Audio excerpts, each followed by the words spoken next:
Bismillahirrahmanirrahim. Assalamualaikum warahmatullahi wabarakatuh.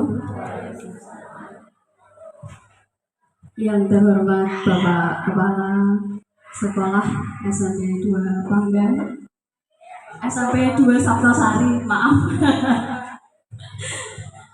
Ada panggangnya ini, maaf di Bapak Kepala Sekolah SMP Negeri 2 Saptosari, Bapak Ibu Guru yang kami hormati pula. Salam dan bahagia buat kita semua.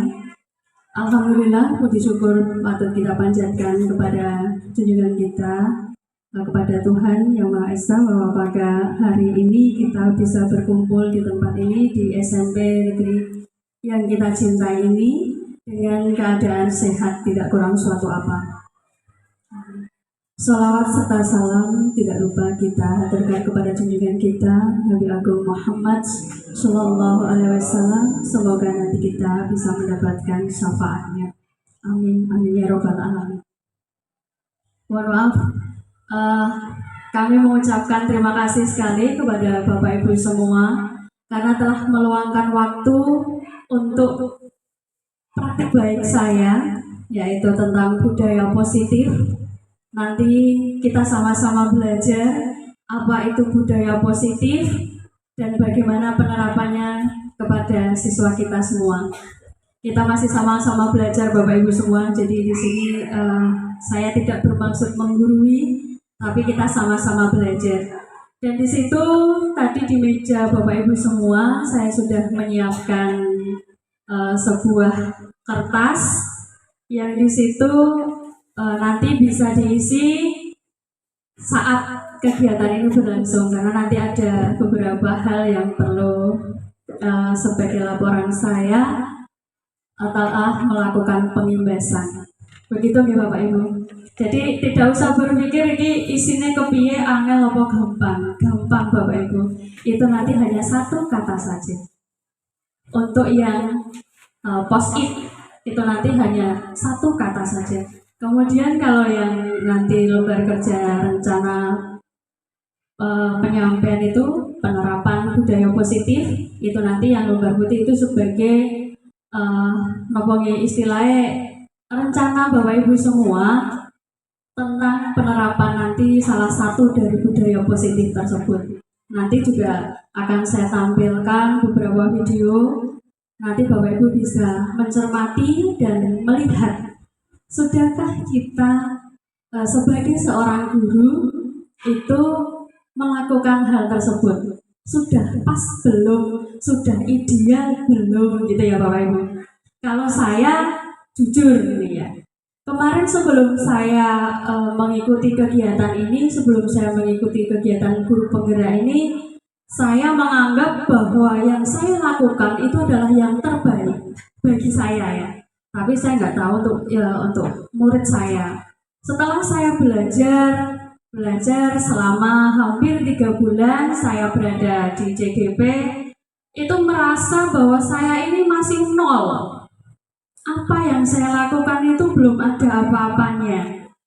Saya merasa malu sebenarnya. Saya sudah 18 tahun mengajar, tapi kenapa masih seperti ini?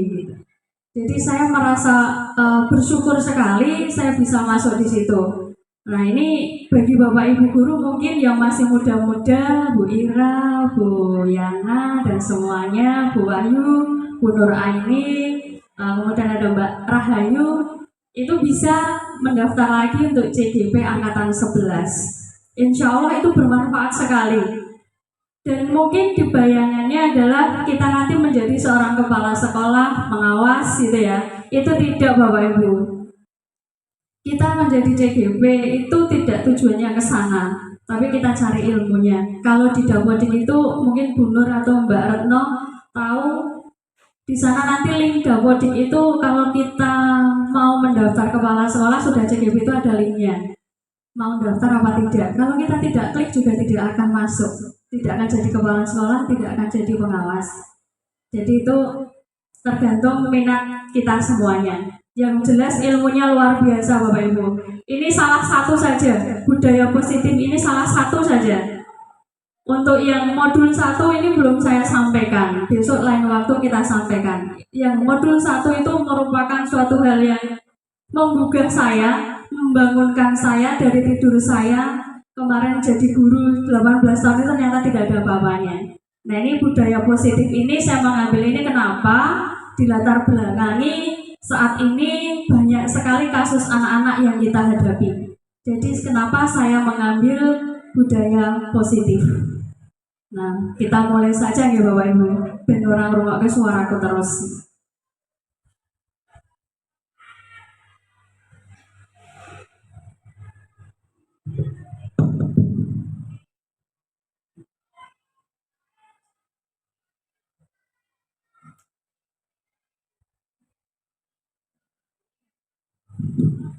Yang pertama kok gelap?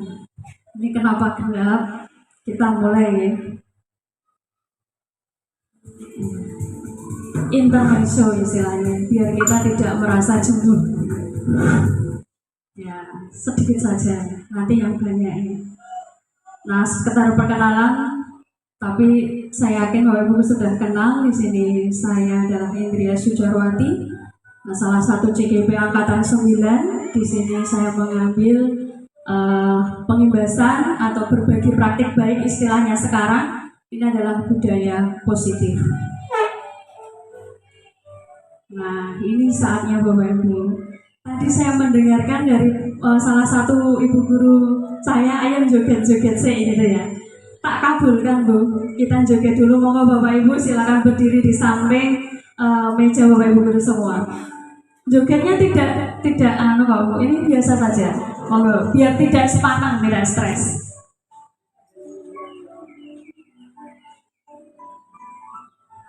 Mungkin Bapak Ibu guru sudah tahu ini, sudah. Ayo Bapak Ibu.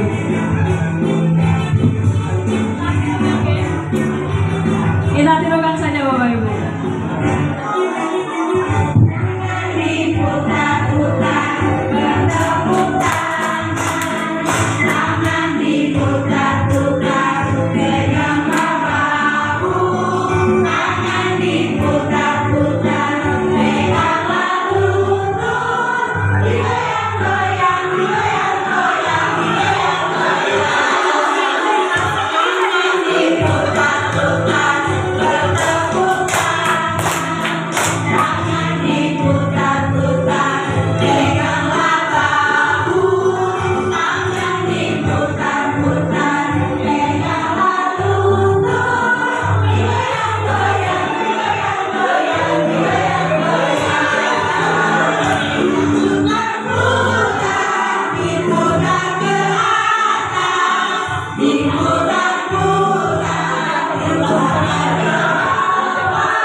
Biar tidak stres Bapak Ibu, kita nikmati saja. Jangan diputar-putar, bertepuk tangan. Jangan diputar-putar, peganglah bahu. Jangan diputar-putar, peganglah lutut. Digoyang-goyang, digoyang-goyang, digoyang-goyang. Jangan diputar-putar,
Ibu semuanya. Oke.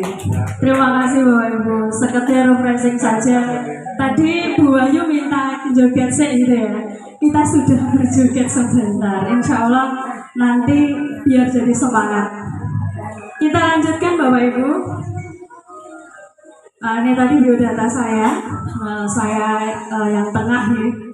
Untuk yang samping itu Ibu Sukesi, itu sebagai fasilitator saya, itu asli Jakarta. Kemudian Bapak Cecep Abdul Halim, itu adalah guru SD Semanu, itu sebagai pengajar praktek nih. Beliau ini tidak mau menjadi kepala sekolah, beliau hanya ingin menjadi seorang guru yang profesional. Beliau ini sebagai guru ini yang sangat terkenal, dia menjadi guru prestasi ya nggak salah ini Bapak Cecep. Ini aslinya juga dari Jawa Barat.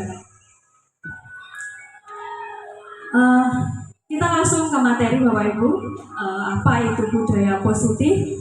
Mungkin ada yang person yang tahu budaya positif itu yang seperti apa. Ternyata budaya positif itu merupakan perwujudan dari nilai-nilai atau keyakinan universal yang diterapkan di sekolah. Ternyata itu. Secara tidak langsung, sebenarnya Bapak Ibu sudah melakukan keyakinan ini, sudah menerapkan nilai-nilai ini. Di mana Bapak Ibu? Di P5. Jadi nilai-nilai keyakinan universal ini ada di roda lingkaran pada P5, profil pelajar Pancasila di sana. Jadi Bapak Ibu secara tidak langsung ini sudah melakukan budaya positif. Tidak sadar ya Bapak Ibu. Kemarin saya juga tidak sadar. Nah, tujuan budaya positif ini ada 4.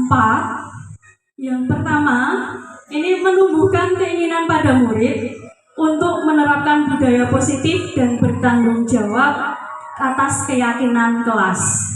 Yang kedua, menumbuhkan keinginan pada murid menerapkan disiplin positif dengan motivasi internal. Yang ketiga, menciptakan suasana pembelajaran yang menyenangkan. Ini yang sulit Bapak Ibu. Kemudian yang keempat, menumbuhkan keinginan guru untuk tergerak menerapkan budaya positif. Sebenarnya yang saya utamakan adalah di sini Bapak Ibu. Sebenarnya di sini juga ya, tapi ini agak lebih mudah saya rasa. Ibu semua, Bapak Ibu semua bisa melaksanakan ini. Yang agak sulit itu berada di sini. Nah, menciptakan suasana pembelajaran yang menyenangkan ini kita butuh proses, butuh pemikiran yang perlu pemikiran yang lebih. Karena yang saya amati, yang saya lihat, yang saya rasakan sendiri selama ini saya memberikan pembelajaran ya sistemnya adalah kebanyakan ceramah. Kita menerangkan kepada siswa. Ternyata pada kurikulum Merdeka dalam budaya positif ini kita tidak boleh seperti itu. Menerangkan boleh tetapi hanya sesekali saja. Kita harus mengedepankan kebutuhan dari siswa atau murid. Kemudian yang tergerak ini PR saya karena dalam yang seperti Bapak Ibu hadapi itu, saya kemarin tujuan saya kenapa saya ingin menumbuhkan ini yang saya garis bawahi, ini tujuan saya. Selanjutnya, nah, budaya positif ini dibagi menjadi 1, perubahan paradigma stimulus respon. Kemudian yang kedua, konsep disiplin positif. Yang ketiga, keyakinan kelas.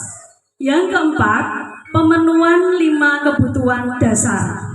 Yang kelima, 5 posisi kontrol. Yang terakhir itu adalah segitiga restitusi. Kemarin saya ambil 6 dari budaya positif ini.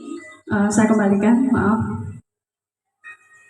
Saya mengambil ini karena dari keyakinan kelas, kemudian 3, 4, 5, 6 ini dari keyakinan kelas sampai dengan segitiga restitusi ini sangat kita butuhkan dalam pembelajaran di kelas. Apa itu? Mari kita lihat satu persatu Bapak Ibu. Yang pertama adalah konsep disiplin positif. Yang pertama, disiplin positif. Di situ adalah suatu pendekatan untuk menerapkan disiplin dari dalam diri anak tanpa hukuman dan hadiah. Nah, ini Bapak Ibu. Dulu saya mengajar kadang selalu memberikan reward kepada anak. Saya ngasih pulpen, saya ngasih. Ternyata di kurikulum Merdeka ini tidak diperbolehkan untuk memberikan hadiah ataupun hukuman.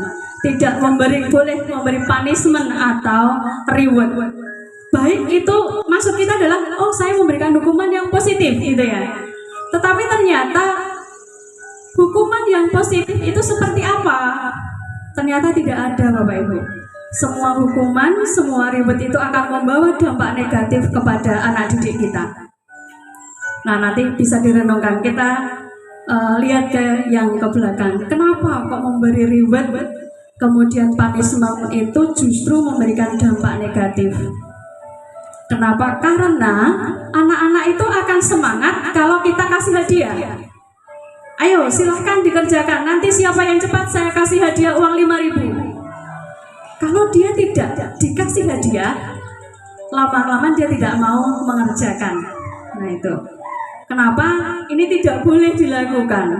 Hukuman yang pendidik, misalnya kita suruh lari lapangan, maksud kita mendidik biar tidak mengulang lagi. Tapi dalam anak-anak ternyata tidak Bapak Ibu. Semakin kita menghukum, maka nanti dia akan semakin kebal. Apalagi dengan kata-kata, kita marah-marah, nggak ada gunanya.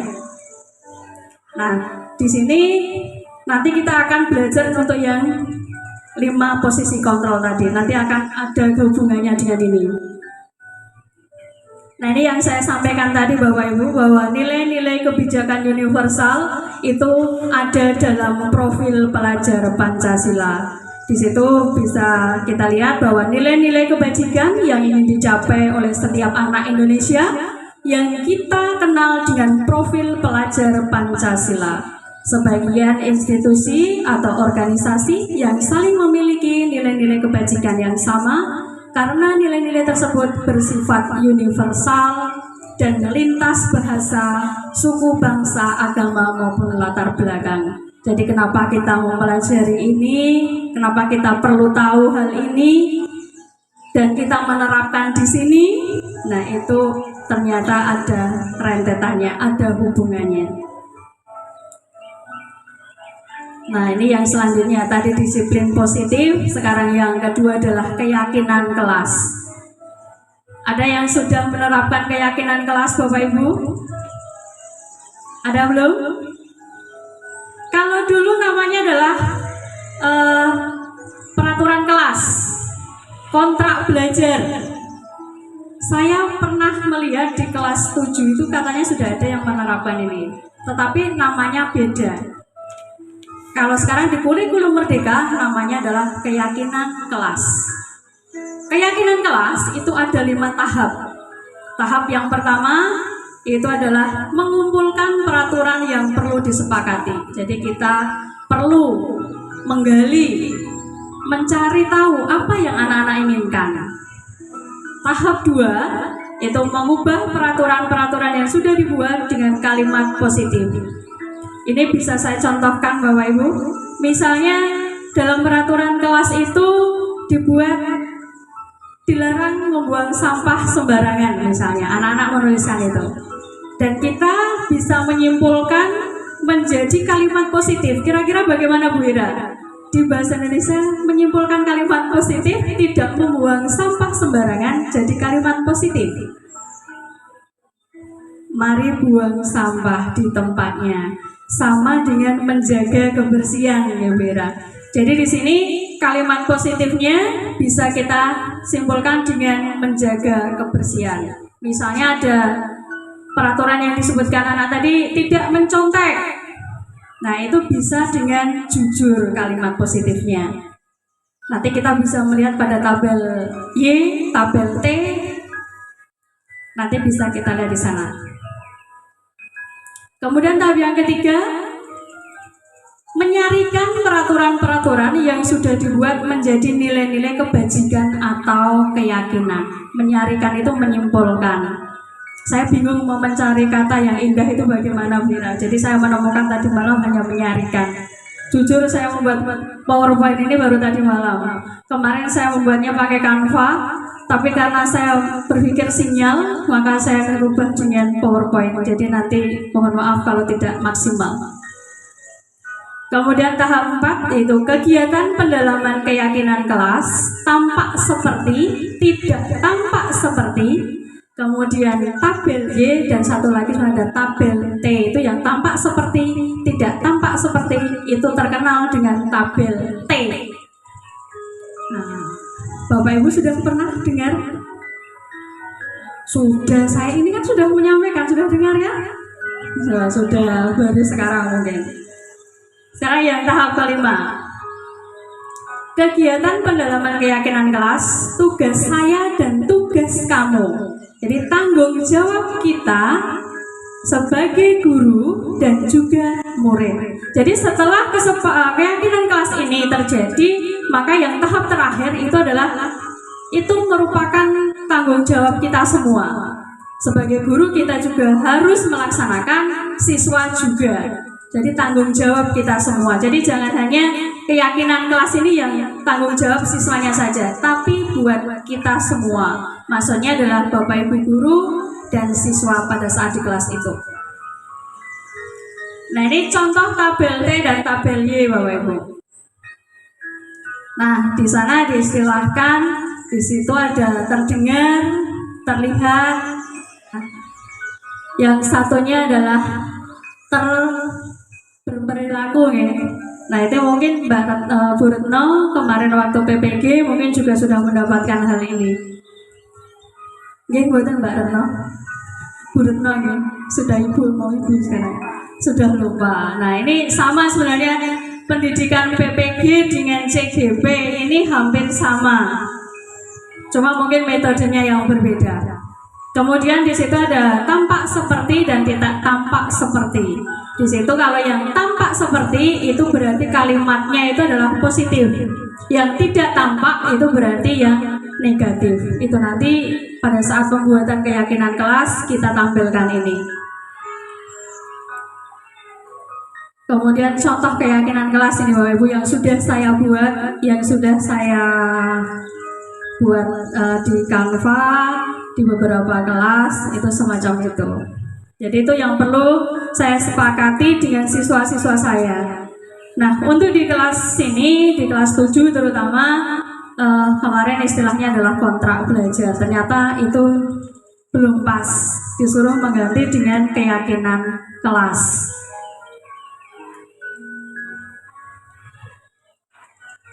Yang selanjutnya adalah pemenuhan 5 kebutuhan dasar. Kebutuhan dasar adalah hal yang harus terlebih dahulu terpenuhi agar manusia dapat bertahan hidup dan melanjutkan kehidupannya. Ini yang dimaksud dengan kebutuhan dasar. Nah, ini dari konsep Glasser yang kedua dalam teori pilihan adalah tentang kebutuhan dasar manusia. Di sini ada 5 kebutuhan dasar. Nah, ini saya membaca, nanti guru bahasa Inggris membenarkan ya. Saya nulisnya pakai bahasa Inggris tadi malam. Tapi nanti tolong kalau saya salah membaca nanti.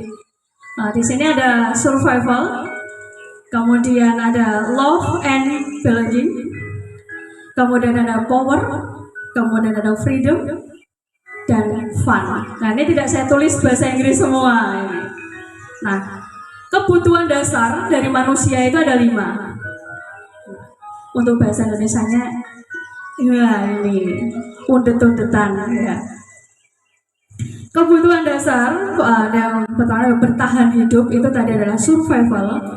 Bagaimana itu kebutuhan bertahan hidup. Kemudian ada penguasaan, kemudian ada kasih sayang tadi yang love itu tadi ya. Kemudian ada kebebasan yang freedom, kemudian ada kesenangan itu yang fun. Ternyata anak-anak kita itu punya kebutuhan ini Bapak Ibu. Ada 5 kebutuhan dasar ini yang dibutuhkan. Mungkin kita juga butuh yang namanya kebebasan. Ya Pak ya. Kita butuh juga kesenangan. Nah ini kita butuh 5 ini. Bertahan hidup kita juga butuh. Maka 5 kebutuhan dasar ini baik kita sebagai manusia itu mesti membutuhkan. Kemudian yang selanjutnya adalah 5 posisi kontrol. Nah ini Bapak Ibu. Jadi teori kontrol dari William Glasser itu ada 5 posisi kontrol yang diterapkan seorang guru ataupun atasan dalam melakukan kontrol. Nah ini ada 5. 1 yang saya katakan tadi ya, ada sebagai penghukum, kedua pembuat rasa bersalah, sebagai teman, pemantau, dan manajer. Nah ini saya mohon dengan hormat dengan Bapak Ibu guru semua, mohon dituliskan di post-it yang pertama, Bapak Ibu saat ini kira-kira termasuk di posisi kontrol yang mana? Mohon dituliskan di post-it yang pertama yang paling atas. Posisi kontrol saya ulangi, tadi ada penghukum, pembuat rasa bersalah, kemudian ada teman, pemantau, dan manajer. Nah kira-kira saat ini Bapak Ibu berada di posisi kontrol yang mana terhadap siswa-siswanya? Salah satu saja Bapak Ibu. Sering sebagai penghukum, sebagai pembuat rasa bersalah, atau sebagai teman, pemantau, atau sebagai manajer.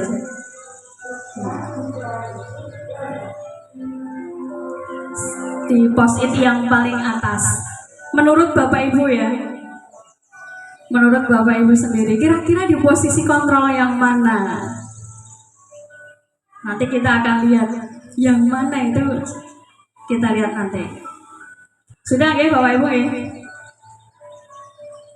Nah ini pertanyaan saya yang pertama itu, kira-kira di bagian mana kita itu sebenarnya?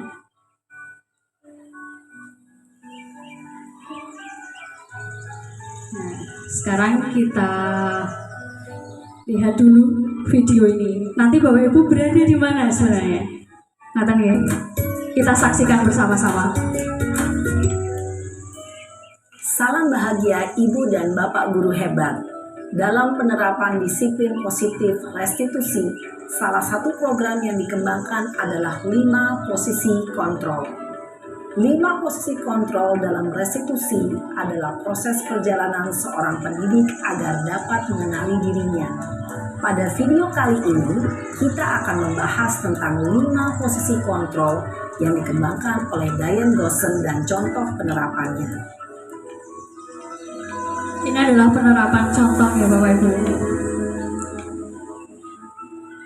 5 posisi kontrol itu adalah 1. Posisi penghukum, 2. Posisi pembuat merasa bersalah, 3. Posisi teman, 4. Posisi pemantau atau monitor, dan 5. Posisi manajer.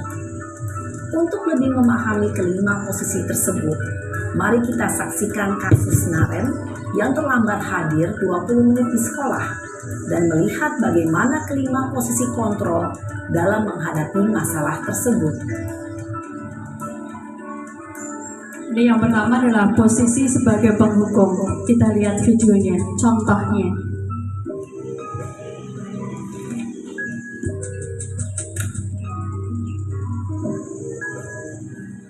Naren, sini kamu. Bu Ira seperti ini kan? Selamat pagi Bu. Selalu terlambat. Kamu deh, pasti terlambat. Maaf Bu, saya Apa? Apa coba? Alasan kamu apa lagi? Kapan sih kamu tidak terlambat? Malas sekali ya kamu jadi anak. saya Dasar pemalas. Gak kapok-kapok sih kamu. Sudah berapa kali terlambat? Sana, kamu keliling lapangan basket 2 kali. Kenapa saya harus keliling lapangan basket, Bu? Kenapa? Kamu melawan ibu? Berani-beraninya jawab. Sudah terlambat, masih berani jawab pula. Sekarang, keliling lapangan basket 5 kali sekalian. Biar kapok. Cepat. Pergi sana ke lapangan basket. Kira-kira kalau begitu bagaimana ya, Bu? Kurang pas nih. Posisi penghukum biasanya berbicara dengan nada tinggi, menghardik, menunjuk-nunjuk, menyakiti, dan menyindir. Hukuman bisa berupa fisik maupun psikis. Ibu dan bapak guru hebat. Dampak yang terjadi pada murid ketika guru berada pada posisi penghukum adalah murid cenderung akan memberontak, bahkan menyimpan dendam.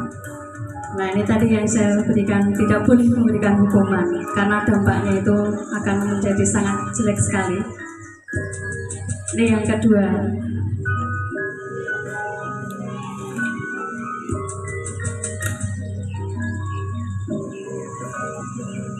Naren!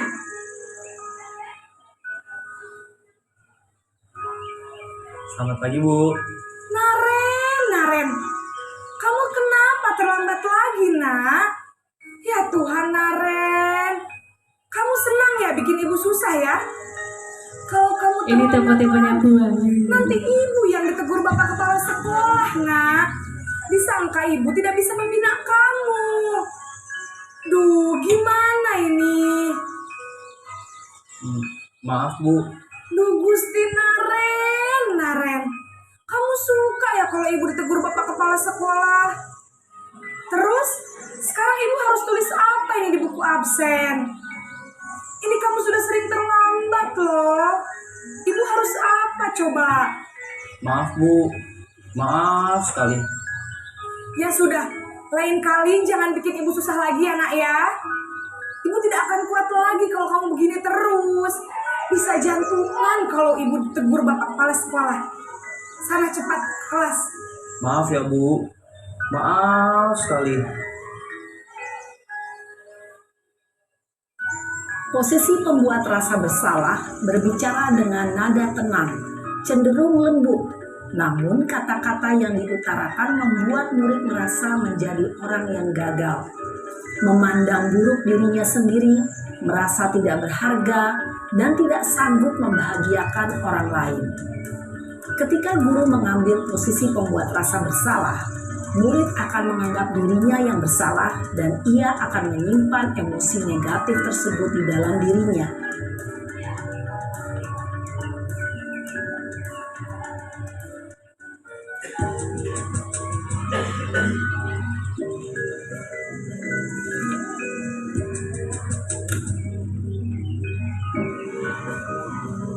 Naren!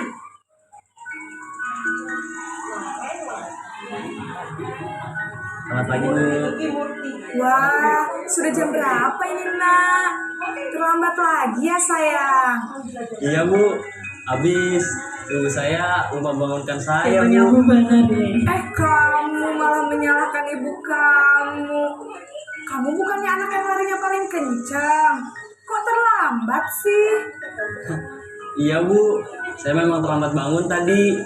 Jadi, biarpun saya lari kencang, tetap gak kekejar, Bu. Ya sudah sana. Nanti lain kali larinya lebih kencang lagi ya. Biar gak terlambat lagi. Bikin seneng ibu. Demi ibu. Bisa kan? Bisa lah, Bu. Ya sudah sana masuk kelas. Ibu beresin urusan absen kamu. Kamu ini ada-ada saja. Dalam posisi teman, guru berbicara dengan nada suara ramah, akrab, cenderung bersenda gurau untuk menjaga suasana tetap santai. Murid akan merasa senang, aman, dan akrab dengan guru. Identitas yang tercipta adalah identitas sukses atau berhasil. Namun, perlu diingat, karena ini masih dorongan eksternal, maka ada faktor ketergantungan dari murid kepada orang tertentu. Di sini guru absennya, sehingga di lain waktu murid bisa berperilaku baik, namun hanya kepada orang-orang tertentu saja.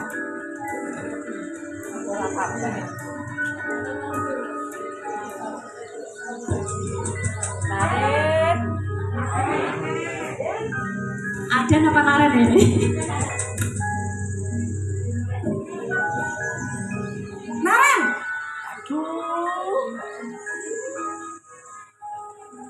Selamat pagi Bu. Naren, apa peraturan sekolah kita tentang jam berapa kita harus masuk sekolah, nak? Kita harus di sekolah jam 7 Bu. Iya, betul. Sekarang sudah jam 7.20. Naren sudah tahu konsekuensinya jika terlambat hadir. Paham Bu. Saya harus tinggal kelas pas jam istirahat selama 20 menit. Iya, benar. Konsekuensinya demikian. Jadi nanti jam 9.30 pas istirahat, kamu harus tinggal di kelas, kerjakan tugas tambahan untuk ketertinggalan kamu, ya? Baik Bu. Posisi pemantau mengandalkan penghitungan atau data untuk mengontrol murid. Guru mengarahkan murid berdasarkan peraturan dan konsekuensi. Seorang pemantau menunjukkan bahasa tubuh dan ekspresi wajah yang datar dan cenderung formal.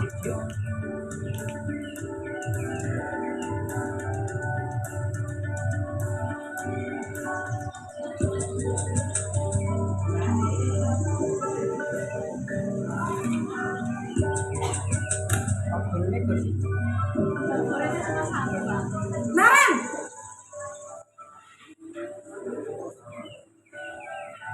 Selamat pagi Bu. Selamat pagi, Naren. Maaf Bu, saya terlambat.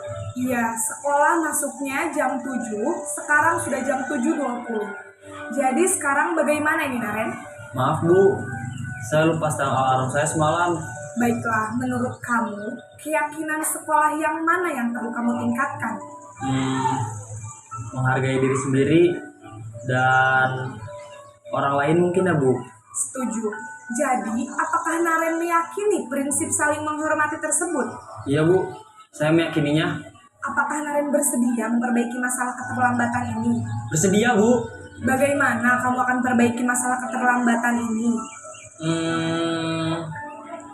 Saya akan coba untuk tidak lupa menyetel alarm saya Bu.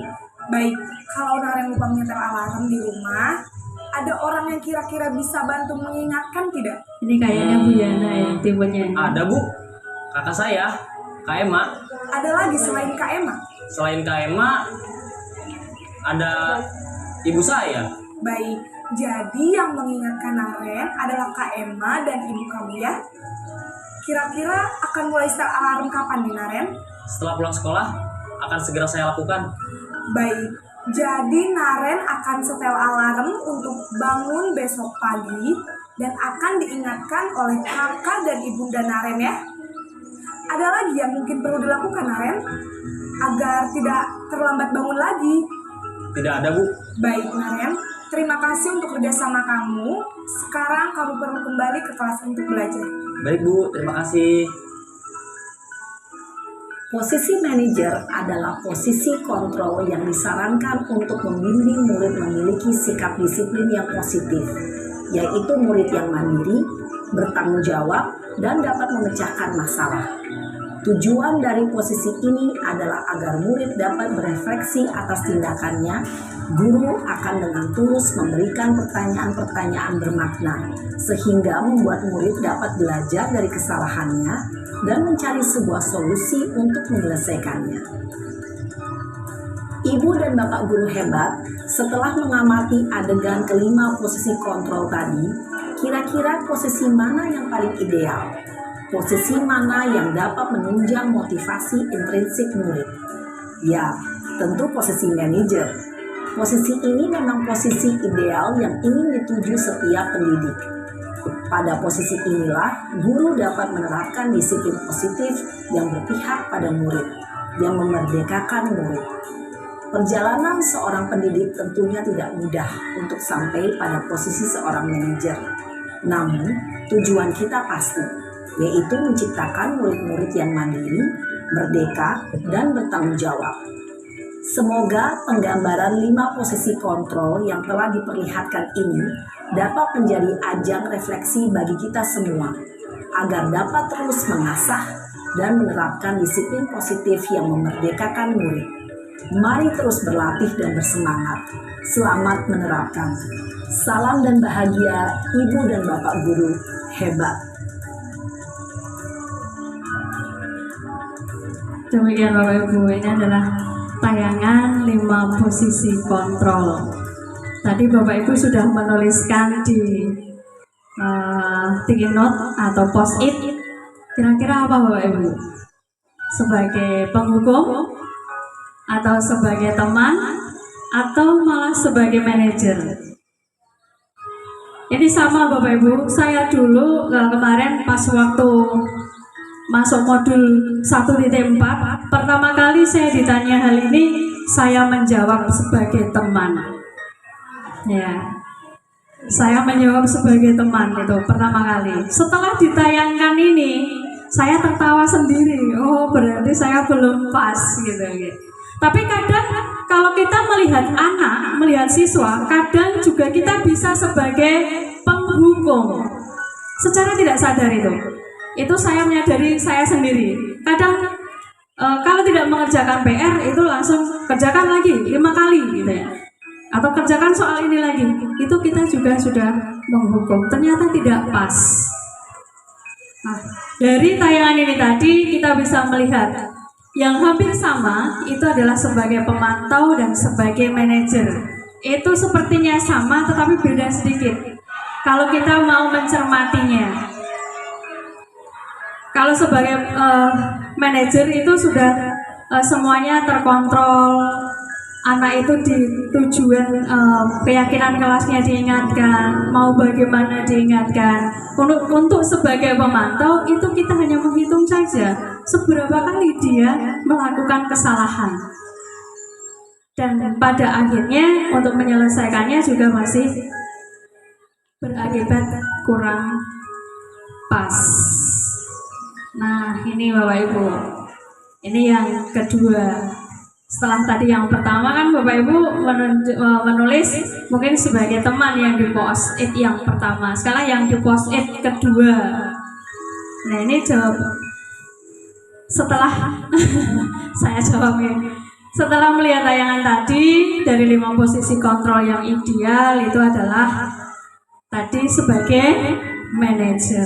Jadi posisi kontrol yang ideal itu adalah sebagai manajer. Mari Bapak Ibu kita belajar bersama bagaimana memposisikan kita sebagai seorang manajer di kelas. Karena ini akan berakibat baik buat anak-anak didik kita. Jadi paling tidak suatu saat anak-anak akan mengingat apa yang telah kita lakukan dengan posisi 5 posisi kontrol ini.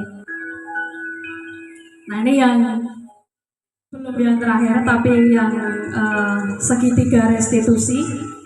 Mari kita lihat video lagi, karena saya kalau menerangkan nanti bundet-bundet. Salam dan bahagia Ibu dan Bapak Guru hebat.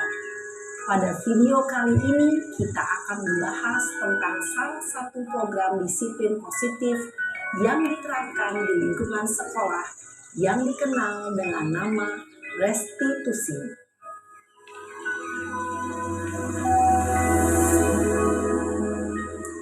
Ini masuk ke dalam kalau anak melanggar peraturan Bapak Ibu, membuat kesalahan. Pada teori kontrol Dr. William Glasser. Segitiga restitusi adalah suatu proses dialog yang dijalankan oleh guru atau orang tua agar dapat menghasilkan murid yang mandiri dan bertanggung jawab. Pada saat guru di posisi manajer, aspek yang dikembangkan pada murid adalah motivasi intrinsik, sehingga penanaman nilai-nilai kebajikan dapat tumbuh dan berkembang menjadi suatu kebiasaan positif yang akhirnya membentuk karakter murid. Proses dialog ini terdiri dari 3 langkah yang digambarkan pada ketiga sisi pada segitiga restitusi. Sisi pertama adalah menstabilkan identitas. Sisi yang kedua adalah validasi tindakan yang salah. Dan sisi yang ketiga adalah menanyakan keyakinan.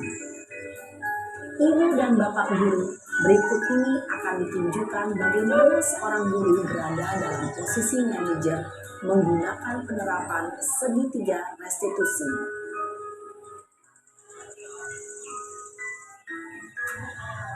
Ini sudah bukan Naren lagi, ini sudah ganti. Siang Sarah, Siang Pak. sudah lama nggak ketemu Sarah. Kenapa hari ini ada di sini? Kesel Pak, kesel banget. Masa aku dikatain tukang fitnah Pak? Ya aku marah lah. Aku balik ngatain Eka di depan kelas. Guru Kesel fitnah. banget. Oh begitu. Ya pasti kamu marah dan kesal. Bapak juga akan marah apabila ada yang menuduh Bapak seperti itu. Kemudian pada saat itu kamu mau melakukan apa? Ya saya langsung ngatain Eka lah Pak. Kesel banget. Saya bentak-bentak dia depan teman-teman lain. Oh begitu. Pasti kamu melakukan seperti itu karena suatu alasan tertentu bukan? Iyalah, masa saya diam saja Pak? Ya saya bela diri lah. Masa saya dituduh tukang fitnah? Ya wajar lah. Mempertahankan harga diri itu sesuatu yang penting buat kamu. Untung kamu tidak bertindak lebih gegabah lagi. Hanya membentak-bentak. Iya Pak. Untung saya masih bersabar dan hanya membentak saja. Udah gemes padahal. Saya pasti bela diri lah. Ya pasti ya. Tapi kamu memilih untuk tetap bertahan dan bersabar. Kamu memilih untuk tidak berbuat lebih parah lagi bukan? Iya. Nah, sekarang coba kita lihat lagi tindakan kamu yang bentak-bentak Eka di kelas. Tindakan kamu itu kira-kira sesuai dengan keyakinan kelas atau prinsip kamu tidak? Enggak lah Pak. Capek Pak jadi pemarah. Jadi keyakinan atau prinsip mana yang kurang sesuai dengan keinginan kamu? Ya saya sebenarnya sangat menghargai orang lain. Mungkin saat itu saya menjadi emosi. Jadi tidak menunjukkan sikap itu. Kamu meyakini tidak? Menghargai orang lain itu penting buat kamu. Yakinlah Pak. Iya, setuju. Kita harus saling menghargai. Namun, ada juga keyakinan yang kita sepakati yang perlu kita jalankan apabila kita sedang marah, bukan? Ya saya bisa lebih proaktif. Mulai dengan diri sendiri. Saya bisa jadi lebih bersabar. Dengan waktu jeda untuk berpikir mau apa selanjutnya. Kira-kira kamu bersedia memperbaiki masalah ini tidak? Bersedia Pak. Kalau kamu memperbaiki masalah ini, kamu akan menjadi orang seperti apa? Saya akan menjadi orang yang bertanggung jawab kali ya Pak. Dan senantiasa proaktif. Iya, menurut kamu bagaimana rasanya menjadi orang seperti itu? Ya nyaman lah. Bangga bisa bersabar dan menahan diri. Baiklah kalau begitu. Yuk kita pikirkan bagaimana memperbaiki masalah ini.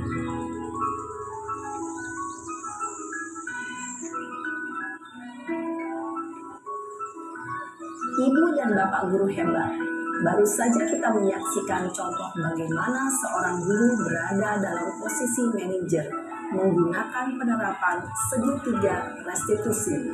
Mari kita bahas satu persatu. Pada sisi pertama, menstabilkan identitas berdasarkan pada prinsip bahwa membuat kesalahan adalah bagian dari proses pembelajaran. Sisi pertama dari segitiga ini berperan menggeser identitas murid dari identitas gagal ke identitas sukses. Murid yang sedang bertingkah laku yang tidak pantas atau menarik diri saat itu sedang mengalami identitas gagal. Bila kita mengkritiknya, maka posisinya tidak akan berubah. Kita bisa mengajukan pernyataan-pernyataan ini. 1. Membuat kesalahan sesuatu yang wajar. 2. Manusia tidak ada yang sempurna. 3. Kita bisa memperbaiki masalah ini. 4. Saya tidak menanyakan kesalahannya. Saya lebih fokus bagaimana memperbaiki masalah ini. 5. Apakah saat ini kamu telah menjadi orang yang baik untuk dirimu sendiri? Pada sisi kedua, validasi tindakan yang salah berlandaskan pada prinsip bahwa setiap perilaku berupaya memenuhi suatu kebutuhan tertentu. Guru yang telah memahami teori kontrol akan bergeser dari pemikiran stimulus respon menjadi proaktif dan mencoba untuk mengenali tujuan dari perilaku murid. Mengenali dan mengakui kebutuhan murid ini dapat memperbaiki hubungan dengan murid tersebut. Pernyataan atau pertanyaan bisa disampaikan dengan nada suara tidak menghakimi atau memojokkan, sehingga dapat mengembalikan murid pada posisi positif. 1. Kamu bisa saja bertindak lebih gegabah lagi dari ini. 2. Aku bukan melakukannya tanpa suatu alasan tertentu. 3. Kamu melakukannya karena mempertahankan sesuatu yang penting bagimu. 4. Mungkin kamu bisa mempelajari suatu perilaku baru yang lebih efektif. Bersediakah kamu mempelajarinya? Selanjutnya, kita akan simak sisi terakhir, yaitu menanyakan keyakinan. Teori kontrol menyatakan bahwa pada dasarnya kita termotivasi secara intrinsik. Pada saat perilaku yang salah telah divalidasi dan identitas sukses telah stabil, maka murid telah siap mengaitkan keyakinan-keyakinannya dengan tindakannya yang salah, dan pemikirannya telah bergeser ingin menjadi orang yang dituju. Pertanyaan-pertanyaan ini dapat mengaitkan keyakinan-keyakinan yang dianut murid. 1. Sebagai keluarga atau kelas, apa yang kita yakini? 2. Nilai-nilai apa yang telah kita sepakati? 3. Seperti apa gambaran sebuah kelas yang ideal bagi kamu? 4. Kamu ingin menjadi orang seperti apa?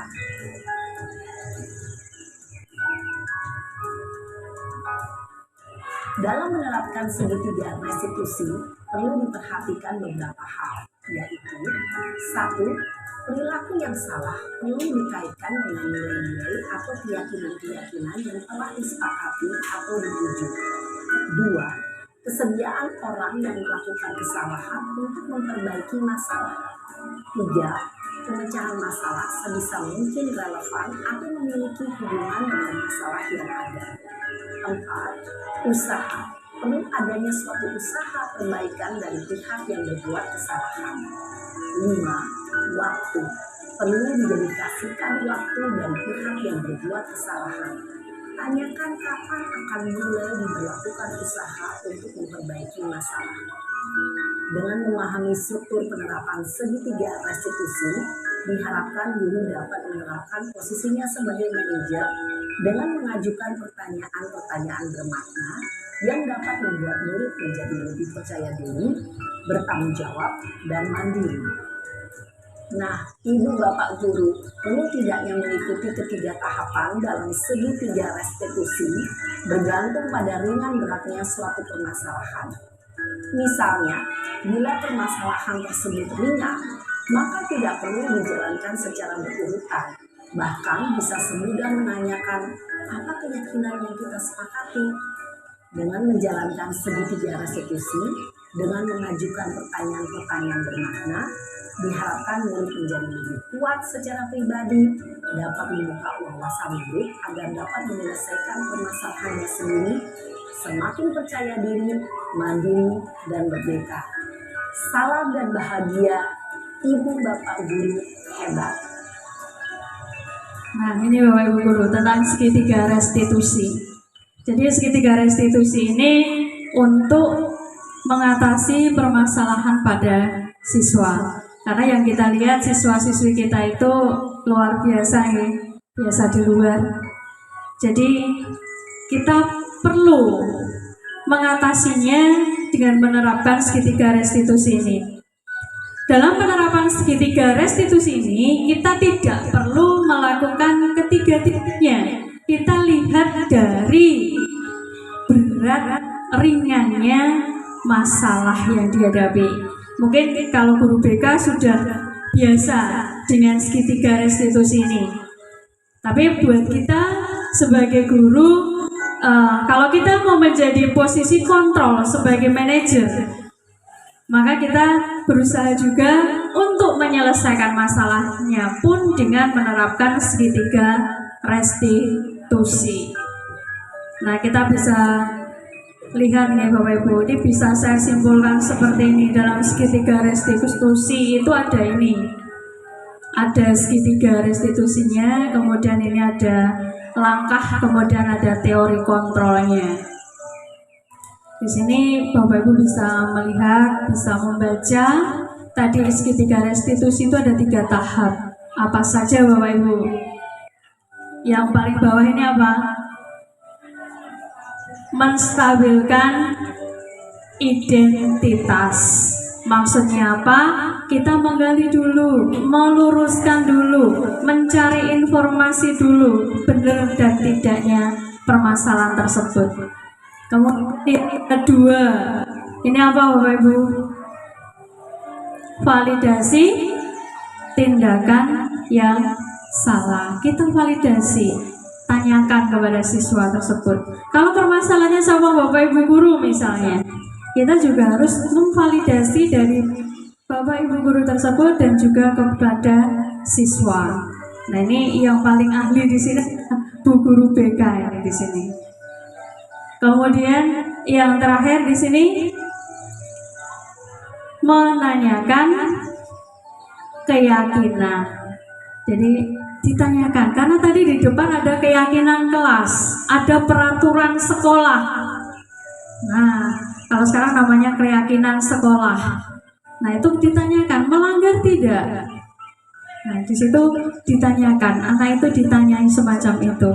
Jadi ada penerapan segitiga restitusi. Kemudian di sini langkahnya, teori kontrolnya seperti ini. Bisa dibaca juga Bapak Ibu. Nah, saya juga sama-sama belajar bagaimana memposisikan diri saya sebagai seorang manajer kelas atau posisi kontrol sebagai manajer, dan juga menerapkan segitiga restitusi dalam menyelesaikan kasus siswa. Karena saya yakin anak-anak kita dalam belajar itu mesti banyak kasus ya. Kasihan kalau semuanya kita limpahkan kepada guru BK. Kita juga sebagai seorang pendidik harus bisa, harus mampu melakukan segitiga restitusi dalam menangani kasus siswa. Apalagi kita juga sebagai seorang wali kelas, bagi yang jadi wali kelas, biasanya kasus itu sebelum ke BK kita berikan dulu kepada wali kelas. Jadi mari kita sama-sama belajar. Mungkin awal memang susah, mungkin kadang apa sih itu nggak nyampe, nggak nyambung gitu ya, nggak sampai otak saya. Saya dulu juga berpikiran semacam itu Bapak Ibu. Tapi setelah saya belajar, saya tanya juga kepada guru BK. Alhamdulillah kemarin teman saya ada yang guru BK juga di SLB. Saya banyak belajar dari beliau. Itu luar biasa ilmunya untuk menangani kasus ini. Dan saya di sekolah negeri merasa sangat kecil sekali untuk pengetahuan hal ini. Maka kemarin sebenarnya saya juga punya video saya sendiri praktek kepada siswa di sini kemarin pada Okta, pada Safira itu ada. Tapi saya mau menayangkan, nanti tidak tambah ngantuk melihat wajah saya. Nah, mungkin ini untuk segitiga restitusi dan untuk budaya positif. Semoga apa yang saya sampaikan tadi bermanfaat buat Bapak Ibu guru semuanya. Meskipun belum bisa mengamalkan, tapi saya sudah memberikan informasi, semoga bermanfaat dan kita sama-sama tergerak untuk melakukan perubahan agar anak-anak didik kita menjadi siswa-siswa yang baik, dan kita juga akan dikenal sepanjang hayat oleh siswa-siswi kita sebagai guru yang hebat, yang luar biasa kepada anak-anak kita. Mungkin itu yang saya sampaikan. Kemudian jangan lupa untuk yang lembar kertas yang terakhir itu adalah rencana Bapak Ibu semua untuk menerapkan budaya positif. Nah, di situ rencananya mau seperti apa? Mungkin perlu saya jelaskan sedikit. Di situ pemangku kepentingan itu siapa yang mau disasar ya Bapak Ibu, yang mau disasar, yang mau dijadikan objeknya. Kemudian di situ ada rencana penyampaian, rencananya mau disampaikan kepada siapa. Kemudian poin penerapan disiplin di kelas itu langkah-langkahnya bagaimana. Yang terakhir di situ bentuknya seperti apa. Jadi ada 4 itu. Tidak perlu diisi semuanya, kalau mau semuanya boleh. Tapi kalau saya kemarin, ini maksud saya buat 3. Itu biasanya kita mau ke siswa, itu kita ke bawa kepala sekolah tentunya. Karena kita mau membuat keyakinan kelas, itu harus ada persetujuannya. Kemudian kalau kita adalah menyampaikan RPP itu loh Bu, kita Bapak Ibu, kita menyampaikan perangkat kita. Nah, kita sisipkan untuk keyakinan kelas. Kemudian yang kedua itu tentunya adalah teman sejawat. Kita sampaikan, saya mau membuat keyakinan di kelas 7A misalnya. Nah, mungkin nanti Bapak Ibu guru juga akan membuat. Jadi kita sama-sama kelompok, kita sama-sama punya rencana yang sama. Meskipun nanti pada actionnya itu berbeda. Kalau mungkin di bahasa Indonesia ada jujur, ada disiplin, kemudian ada menjaga kebersihan, taat. Nah, mungkin di saya itu beda lagi. Mungkin di keyakinan kelas saya anak harus santai tapi bermutu misalnya, atau santai. Yang kedua misalnya sopan. Nah, itu banyak sekali. Kita ambil dari budaya positif tadi Bapak Ibu. Nah, monggo itu silakan diisi, tidak perlu banyak-banyak, sedikit saja, yang penting bermanfaat buat kita semua. Mungkin hanya itu Bapak Ibu, ada yang mau ditanyakan mungkin? Tapi kalau bertanya jangan banyak-banyak. Karena kita sudah siang. Ada tidak Bapak, Ibu semua? Buatan ya? Semoga sudah paham semua dengan apa yang saya sampaikan. Saya mohon maaf ada banyak salah dan kata atau kurang berkenan dalam saya menyampaikan atau saya berbagi praktik baik kepada Bapak Ibu guru semua tentang budaya positif. Saya akhiri. Assalamualaikum warahmatullahi wabarakatuh. Tepuk tangan buat Bapak Ibu guru semua.